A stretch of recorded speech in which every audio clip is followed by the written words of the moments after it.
Isabelle Maréchal. Aussi pertinente que touchante. Je suis vraiment ravie de le recevoir dans mon studio. Merci beaucoup, Miguel Bonnefoy, d'être avec nous. Miguel qui est déjà venu à Montréal, mais pour des raisons plutôt personnelles. C'est la première fois que vous venez donc dans le cadre du Salon du Livre de Montréal. Et entre autres, pour nous parler de votre 5e roman, Le rêve du jaguar, qui a déjà été lu ici par plusieurs et qui, moi j'avoue, j'ai beaucoup aimé. Ouais, j'aime votre écriture. Je veux dire, c'est un euphémisme de le dire à quel point vous écrivez bien. C'est un bonheur que de vous lire, Miguel. Et d'ailleurs, quand je disais que c'est pas que moi qui le dis, vous venez d'avoir pour ce roman Le rêve du jaguar, publié aux éditions Rivage, vous venez d'avoir un doublé parce que vous avez le Grand Prix du roman de l'Académie française, le très convoité prix Femina, que tous les auteurs rêvent d'avoir le Femina. Oui, c'est vrai. Mais, et c'est un 5e roman, mais les précédents aussi ont été célébrés, ont eu des prix. Fait que vous avez comme une méthode de fabriquer des livres qui marchent bien et qui sont primés. C'est quoi votre méthode? Non, je n'ai pas de méthode. J'écris en effet avec beaucoup d'honnêteté, avec beaucoup de sincérité et j'écris les livres que j'aimerais lire. Il y a un excellent écrivain qui s'appelle Jean-Marie Blas de Robles qui, lors d'un dîner une fois, m'avait dit « Réponds à cette question, sincèrement, ne me réponds pas à moi. Réponds à toi dans l'obscurité de ta chambre et dans l'intimité de ta solitude. Est-ce que tu achèterais ton propre livre en librairie ?» J'avais trouvé la question fascinante et très intéressante. C'est une très bonne question. Et plus j'écris et plus je me rends compte que lorsque toi, tu t'ennuies en écrivant, alors comment tu vas demander au lecteur de ne pas s'ennuyer? Donc si toi, tu sembles être un peu dans un ventre mou, avoir des longueurs, avoir des tunnels, alors tu dois être le premier à être sévère envers toi-même, à être un juge difficile de ton propre travail et savoir dégraisser pour arriver à l'os du texte. Et le philosophe Pascal avait cette belle phrase dans laquelle il écrit une lettre à un ami en lui disant « Excuse-moi, si j'avais eu plus de temps, ma lettre aurait été plus courte. » Eh bien, je t'assure que si tu me donnais 1 an de plus avec ce texte, j'enlèverais encore 30 pages. C'est vrai? Encore 1 an, encore 30 pages. Si tu me laisses 40 ans avec ce texte, il ne restera peut-être qu'une seule ligne. Qui serait laquelle? Le titre, sans doute. C'est quoi le rêve du jaguar? Et les paysans de Maracaibo, les agriculteurs de Maracaibo sont convaincus que dans toute portée de chat, il y a un jaguar. Alors la mère, prudente, l'isole, le chasse pour l'empêcher de dévorer les autres. Donc ils grandissent différemment, ils se dilatent différemment, ils s'émancipent différemment. Et on dit que ce sont les bâtisseurs de cette ville. On dit qu'on est tous fils d'un rêve de jaguar. Et j'étais parti de cette idée que j'avais trouvée très belle, car c'était assez analogique avec la ténacité, la persévérance et la puissance de ces personnages, de Antonio, de Ana Maria ou de Venezuela, qui naissent dans la portée des chats de la misère et de la pauvreté et qui, avec l'aide du hasard ou peut-être du destin, allez savoir, finissent par gravir les échelons de la hiérarchie sociale pour monter jusqu'au sommet. Non, mais c'est presque biblique, cette histoire, parce que dès le début, vous placez le jeune Antonio, bébé, puis il faut dire aux auditeurs, vous parlez de vos grands-parents, quand vous parlez d'Antonio, le bébé qui vient d'être laissé sur le parvis d'une église, c'est votre grand-père, qui se trouve à avoir eu une grande carrière, même s'il a grandi dans un bordel, élevé par une muette qui finit par lui parler en lui disant « Gars, si tu veux réussir, il faut que tu travailles ». Il y a ça aussi, c'est la seule fois où apparemment où elle a pu vraiment se faire entendre, c'est pour lui dire « Si tu veux arriver dans la vie, vole pas, travaille ». Exactement. Et c'est une valeur formidable à donner. Et en même temps, ce grand-père, Antonio, c'est l'histoire de votre famille que vous racontez à travers lui, à travers la grand-mère, Ana Maria, tout ça, et puis jusqu'à Venezuela. Donc, moi, ça me parle, des histoires familiales. Est-ce que vous pensez que c'est ce qui fait que les gens... Parce que dans Héritage, vos précédents livres, vous parliez aussi des lignées, de la tradition, des racines, de l'histoire des familles. Tout à fait. Vous savez, il y a...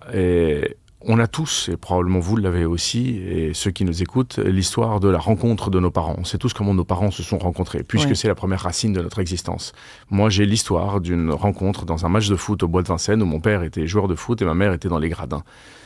Eh bien, je me suis toujours imaginé comment était l'épaisseur de l'air, comment était la lumière, comment ils étaient habillés, et toutes ces choses, pendant toute mon enfance. Or, il se trouve que, là, malheureusement, je n'ai pas mon ordinateur avec moi, sinon ça aurait été avec bonheur de vous montrer la preuve matérielle, qu'il y a 8 ans à peu près, j'ai reçu un mail d'une femme appelée Agnès Peña, qui était une documentaliste, qui était la petite copine du gardien de foot, Paco Peña, de cette époque, et qui me dit, écoute, j'ai retrouvé des vieilles cassettes dans un carton, et où il y en a une dans une petite vidéo, je vois ton père, je vois ta mère, enfin peut-être ça peut t'intéresser. Moi, j'ai chez moi la vidéo vidéo du jour de la rencontre de mes parents. Ça, c'est votre prochain livre. C'est quand même extraordinaire. Justement, j'ai décidé d'en faire 2 livres. Ouais. J'ai décidé d'en faire en héritage d'un côté, Ouais.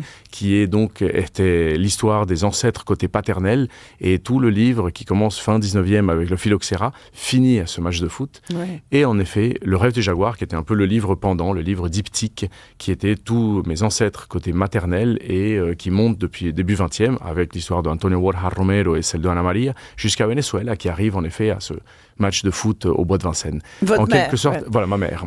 En quelque sorte, c'était un peu comme décrire ces 2 fleuves qui, ensemble, confluent vers une même embouchure et se jettent dans la mer dans un grand baiser. Et vous dites d'ailleurs dans votre livre, vous expliquez la signification du mot Venezuela.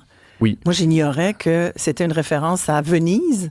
Comme souvent dans les noms et tout le travail, en effet, était nommer les différentes villes, les différents pays et les différentes capitales de l'Amérique latine, ça a à voir avec une sorte de colonie linguistique. Ouais. Une sorte Donc, de on les nommait selon des néocolonie. villes qu'on connaissait déjà. Exactement, Ouais. que ce soit Santa Cruz, que ce soit Santa Fe, que ce soit Valencia, et naturellement Venezuela. Il semblerait que ça vient de Beneziola, qui serait la petite Venise. Pourquoi ? Car lorsque ces Italiens et conquistadors et espagnols étaient arrivés à Veltamacuro et avaient vu les maisons qui étaient sur Palafite et sur Piloti, étaient arrivés en effet à la conclusion que ça leur rappelait, avec une sorte de réminence comme ça, une sorte de écho au palais de Venise qui étaient eux aussi posés sur le Grand Canal. Et donc fatalement, ça me fait penser à la Venise, donc la petite Venise, Veneziola, Venezita, Venezuela, non Ouais, le c'est très système joli, d'ailleurs. qui est très C'est vrai joli, qu'il y a toute une grande communauté vénézuélienne au Québec, entre autres à Montréal. Absolument. Beaucoup qui ont fui les dernières années terribles. Oui. Coût de la vie qui a explosé, les gens qui ont vraiment de la difficulté à y vivre. Beaucoup de jeunes étudiants, d'ailleurs, étrangers du Venezuela sont chez nous. Beaucoup, d'ailleurs, qui apprennent la langue. Oui. Moi, j'ai une fille qui a été pendant très longtemps avec un jeune Vénézuélien qui aujourd'hui parle bien français et est très acclimaté. Vous-même, vous êtes Vénézuélien, mais, Oui. mais français d'abord. Hein? Vous êtes né en France. Exactement. Vous vivez à Toulon aujourd'hui. Oui. Mais fils de diplomate, vous avez un périple international assez impressionnant. Absolument. Vous avez vécu dans plein d'endroits sur la Complètement. planète. Comme beaucoup de fils de diplomates, et mon cas n'est pas extraordinaire, et comme des fils d'expatriés, et on est sans cesse déraciné dans un lieu pour être replanté ailleurs. Et en effet, moi je suis né en France par un accident de la nature, alors que nous sommes tous finalement en quelque sorte des accidents, non, des bouleversements politiques. Mon père étant chilien, réfugié politique, était arrivé à Paris pour fuir la dictature de Pinochet après avoir été torturé là-bas. Et ma mère était attachée culturelle de l'ambassade du Venezuela à Paris. Était près de l'avenue Kléber, près de l'Arc de Triomphe. Pour ceux Et qui vous connaissent. avez épousé une Danoise. Exactement. En plus, j'ai épousé une Danoise. Donc, Oui. vous êtes dans une... Je pense que vous avez déjà écrit un texte sur...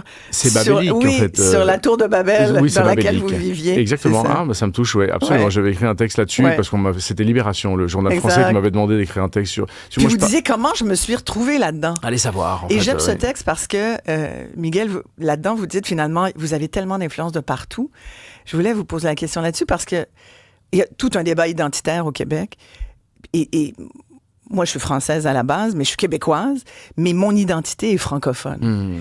Votre identité à vous, est-elle espagnole? Est-elle hispanophone? Parce que vous êtes Venezuela aussi. Bien sûr.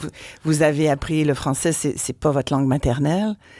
Vous êtes où exactement dans toute ces multi-identités que vous portez? Ce que vous dites est très beau et ça me fait penser à cette belle phrase de Fernando Pessoa, l'écrivain portugais, poète, qui avait beaucoup d'hétéronymes et qui dit « Ma patrie est la langue ». Ouais. Et donc c'est exactement ce que vous dites, non? Oui. C'est-à-dire que mon identité peut être une langue, pas forcément un drapeau, pas forcément un territoire, non, pas forcément des frontières, poreuses ou pas. Et pour éviter tous les patriotismes de frontières et tous les nationalismes néfastes, eh bien de pouvoir dire mon identité est la langue est très très beau de dire ça.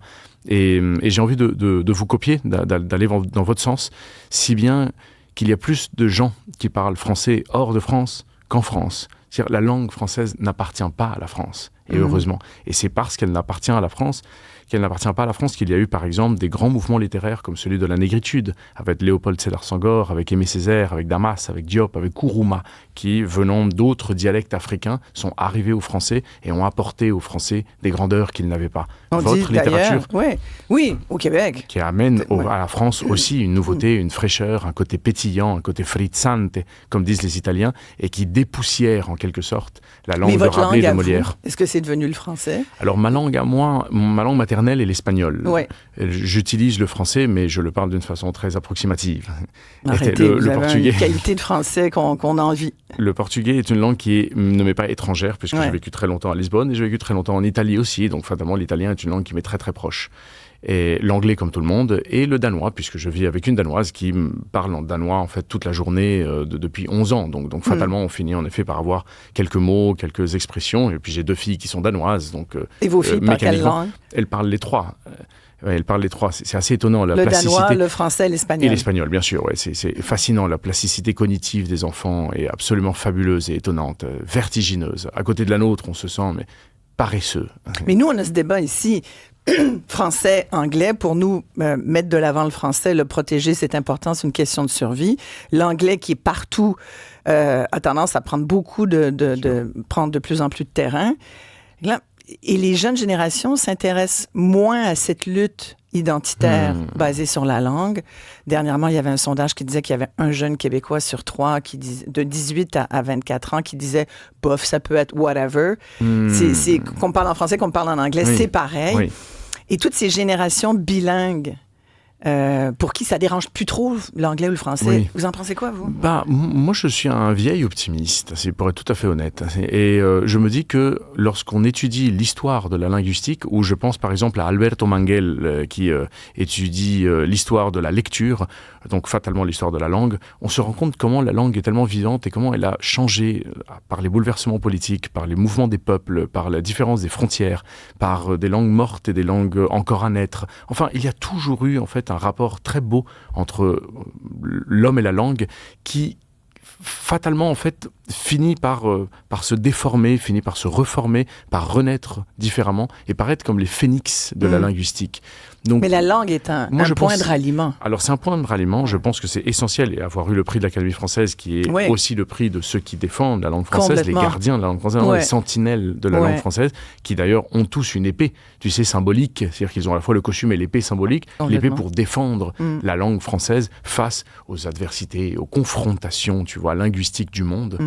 Je trouve ça fascinant et je suis le premier en effet à me placer de leur côté en disant absolument, il y a des trésors qu'il faut savoir protéger. Toutefois, si on ne pense pas à ouvrir vers un autre monde, se dire qu'il peut y avoir des emprunts, qu'il peut y avoir des métissages, qu'il peut y avoir des croisements, qu'il peut y avoir en effet une sorte de grand cocktail qui se fait avec différentes langues, à mes yeux, c'est un des chemins positifs que doit prendre l'humanité pour pouvoir aller vers le métissage. Ouais, il y a tout ce débat sur trop d'immigration. Oui, mais vous pouvez imaginer que vous habitez en France, que vous vivez ça aussi comme exactement. De plus en plus. Et puis moi, je ne suis pas politologue, je ne suis pas économiste, je ne suis pas non plus quelqu'un qui doit avoir un discours politique. Lorsqu'on avait demandé à Émile Zola, qu'est-ce que vous pensez de ceci, de cela, il avait fait cette belle réponse, il avait dit, je ne fais que pointer les blessures, je laisse le soin aux législateurs d'en trouver les remèdes. Tout à fait. Miguel Bonnefoy, est-ce que vous pensez que c'est votre grand-père qui a fini par fonder même l'université de Maracaibo, qui est devenu un cardiologue très connu, s'il n'avait pas réussi, est-ce que le rêve du jaguar aurait pu exister? Ah oui, c'est une bonne question, oui, bien sûr, bravo. Ça revient à cette question qu'on se posait tout à l'heure par rapport au hasard et par rapport au destin, non? C'est-à-dire, est-ce que nous sommes ici parce que le destin de nos parents, de nos grands-parents était là, ou est-ce que nous sommes tout simplement la somme mystérieuse et étrange de différents hasards qui font qu'on arrive jusque-là? Et Antonio a montré par son opiniâtreté et par sa force de conviction, également Anna Maria, qu'on pouvait être des transfuges de classe, qu'on pouvait naître chat et finir jaguar, qu'on pouvait naître en effet dans le tubercule de la pauvreté et finalement réussir à inspirer d'autres personnes pour se ressembler. Allez savoir en effet s'il avait eu un autre destin, sans doute on ne serait pas là, mais ça aurait donné aussi une matière et un bois pour une autre sculpture, pour un autre livre. Ouais. tout est matière, tout est possible. On parle de plus en plus des, des constellations familiales. Vous avez entendu parler comme quoi, finalement, on portait les blessures de nos ancêtres. Puis que tant qu'on n'avait pas réglé, bien sûr, on les traînerait longtemps. Il me semble que... Je retrouve de ça un peu dans votre littérature. Avec le rêve du jaguar, évidemment, bien sûr. Oui.